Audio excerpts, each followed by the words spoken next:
നമസ്കാരം. ഞാനൊരു വോയിസ് കേൾപ്പിക്കാം.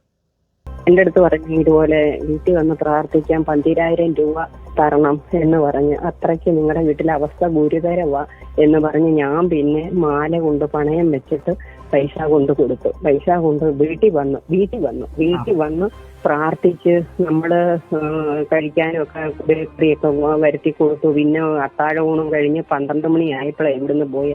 പിന്നെ പൈസ മേടിച്ചുകൊണ്ട് പോയതിന് ശേഷം പിന്നെ നമ്മുടെ അടുത്ത് വൃത്തികേട് പറയുക, കല്യാണം കഴിക്കാതെ നിൽക്കുക, ഇങ്ങനെ ചെയ്യണം അങ്ങനെ ചെയ്യണം എന്നൊക്കെ പറയുക. പിന്നെ പല പ്രാവശ്യം നമ്മളെ വിളിച്ചിട്ട് നിങ്ങളുടെ വീട്ടിൽ സീരിയസ്, നിങ്ങളുടെ വീട്ടിൽ അങ്ങനെ നടക്കും ഇങ്ങനെ നടക്കും എന്നൊക്കെ പറഞ്ഞുകൊണ്ട് നമ്മുടെ അടുത്ത് പിന്നെയും പൈസ ചോദിച്ചു. പക്ഷെ പിന്നെ എൻ്റെ അടുത്ത് പിന്നെ പറഞ്ഞു കൊല്ലം ചാത്തന്നൂർ എങ്ങാണ്ട് വീടെടുത്തിട്ടുണ്ട്, അങ്ങോട്ട് ചെല്ലാനെന്ന് പറഞ്ഞു. അപ്പൊ ഞാൻ പറഞ്ഞു ഞാൻ അങ്ങനൊന്നും വരുത്തൊന്നും ഇല്ല എന്ന് പറഞ്ഞു. നമ്മളങ്ങനൊന്നും വഴിവിട്ട് നടക്കുന്നതല്ല. പിന്നെ അന്ന് എന്റെ വീട്ടിലോട്ട് വിളിപ്പിച്ചെന്ന് വെച്ചാൽ എന്റെ സഹോദരി പുറത്താണ്. സഹോദരി മോളും വന്നിട്ടുണ്ടായിരുന്നു, ഞാനുണ്ടായിരുന്നു, അമ്മയുണ്ടായിരുന്നു. അങ്ങനെ വീട്ടിലെല്ലാരും ഉള്ളപ്പോ വിളിപ്പിച്ചതാ. കേട്ടല്ലോ, ഇത് ബിനു വാഴമുട്ടത്തിന്റെ അനുയായിയുടെ വിശേഷണങ്ങളാണ് കേട്ടത്. ഇതൊക്കെ കേൾക്കുകയും കഴിഞ്ഞ കുറേ ദിവസങ്ങളായി, ഏകദേശം എനിക്ക് തോന്നുന്നു 2 ആഴ്ചയായി നമ്മൾ സോഷ്യൽ മീഡിയയിലും പൊതുസമൂഹത്തിലും കേൾക്കുകയും കാണുകയും ഒക്കെ ചെയ്യുന്ന ഒരുപാട് വിവരങ്ങൾ അനുസരിച്ച് ബിനു വാഴമുട്ട ഒരു അധോലോകമാണോ? അദ്ദേഹത്തിന്റെ കൂടെയുള്ളവരും എലോഹീം വർഷിപ്പ് സെന്റർ എന്ന് പറയുന്നത്, അല്ലെങ്കിൽ ആ മിനിസ്ട്രി എന്ന് പറയുന്നത് ഒരു അധോലോക കൂട്ടായ്മയാണോ? സത്യം പറഞ്ഞാൽ ഞെട്ടിക്കുന്ന വാർത്തകളാണ് പുറത്തു വരുന്നത് മൊത്തം.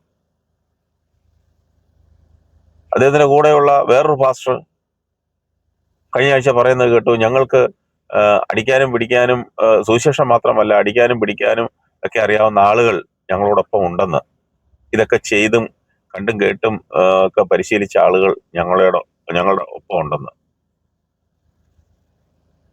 അപ്പോ ഇതൊക്കെ തുറന്ന് സമ്മതിക്കുക. ആ മനുഷ്യൻ പറയുക, അദ്ദേഹം എസ് പിയോട് പറഞ്ഞെന്ന്, അതോ സർക്കിൾ ഇൻസ്പെക്ടറോട് പറഞ്ഞെന്ന്, പോലീസ് ഉദ്യോഗസ്ഥരോട് പറഞ്ഞെന്ന്, ഞങ്ങളുടെ കയ്യിലും ആളുകളൊക്കെ ഉണ്ടെന്ന്. അപ്പൊ അതിന്റെ അർത്ഥം എന്താ?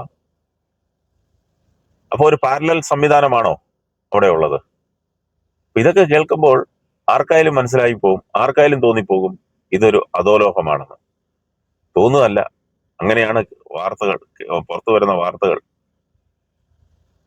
ഏതായാലും ഇവിടുത്തെ ജനാധിപത്യ സർക്കാർ, വി.ഡി. സതീശൻ സർക്കാർ, ഒരുപാട് പ്രതീക്ഷയോടെ ജനങ്ങൾ അധികാരത്തിലേറ്റിയ വി.ഡി. സതീശൻ സർക്കാർ ഇതിനൊക്കെ ഒരു നടപടി ഉണ്ടാക്കണം.